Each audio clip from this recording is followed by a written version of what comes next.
দেখছেন কলকাতা টিভি, ভাস্বতী রয়েছে আপনাদের সঙ্গে। রাজ্যে পালাবদল হয়েছে, ডাবল ইঞ্জিন সরকার এসেছে। ডাবল ইঞ্জিন সরকারের প্রতিশ্রুতি মতো সমস্ত বিষয় পূরণ হয়েছে।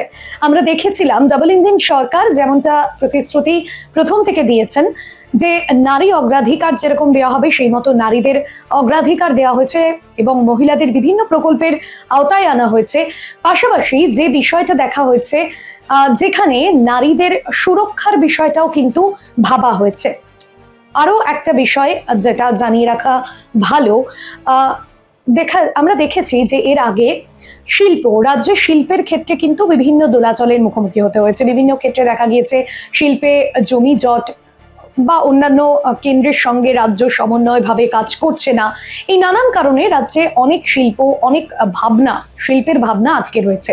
কিন্তু এই মুহূর্তে রাজ্যে ডাবল ইঞ্জিন সরকারের হাওয়া, তারই মাঝে শিল্পের জন্য কিন্তু নতুনভাবে ভাবা হচ্ছে রাজ্যের সরকারের তরফে।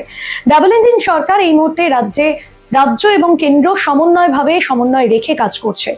গার্ডেন রিচ শিপ বিল্ডার্স যে প্রকল্প, সেখানে যে অ্যাসোসিয়েশনের অনুষ্ঠান ছিল, সেখানেই 5টি প্রকল্পের ভূমি পূজন করেছেন রাজ্যের মুখ্যমন্ত্রী শুভেন্দু অধিকারী। এই প্রকল্পগুলো আগামী দিনে দিশা দেখাবে এমনটাই বলছেন শুভেন্দু অধিকারী। মূলত কি কি বিষয় তিনি বলছেন যে আজকে আমাদের কাছে একটা গর্বের দিন।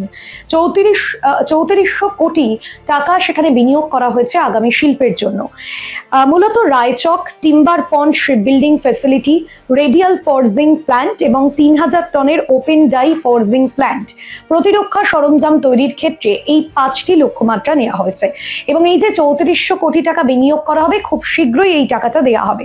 রাজ্যে শিল্পের যে অনুন্নয়, যে পরিস্থিতি রাজ্যে তৈরি হয়ে রয়েছে, সেই সম্পর্কে কিন্তু প্রাক্তন যিনি মুখ্যমন্ত্রী মমতা বন্দ্যোপাধ্যায় ছিলেন, তাকেই নিশানা করে কাঠগড়ায় তুলেছেন রাজ্যের মুখ্যমন্ত্রী শুভেন্দু অধিকারী। তিনি বলছেন যে 106 দিন হয়েছে এই সরকার এসেছে এবং সেই সরকার, ডাবল ইঞ্জিন সরকার, নানান প্রকল্প এনেছে, নানান প্রকল্পের ভাবনা করছে যাতে কেন্দ্রের সঙ্গে সমন্বয় করে কাজ করা যায়। আগামী দিন সেই দিশা দেখাবে এমন কোনো ভাবনা আনা হচ্ছে, কিন্তু পূর্বতন সরকার এই সমস্ত বিষয় নিয়ে ভাবেনি।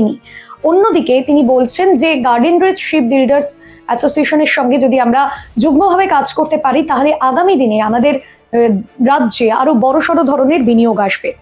অন্যদিকে তিনি বলছেন যে প্রতিরক্ষা মন্ত্রী রাজনাথ সিং, তিনি এই গোটা প্রজেক্টের জন্য রাজ্যকে সহযোগিতা করছেন, তাকেও ধন্যবাদ জানিয়েছেন মুখ্যমন্ত্রী শুভেন্দু অধিকারী।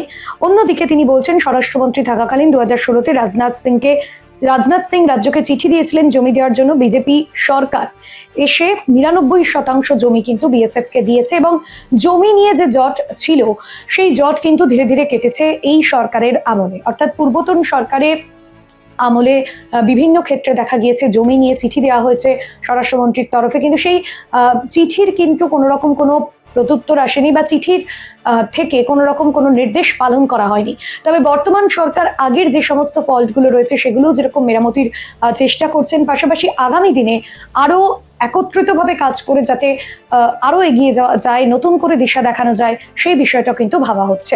আজকের বিষয় এ পর্যন্তই। তবে অন্যান্য আপডেটের জন্য দেখতে থাকুন কলকাতা টিভি, রাত দিন 7 দিন।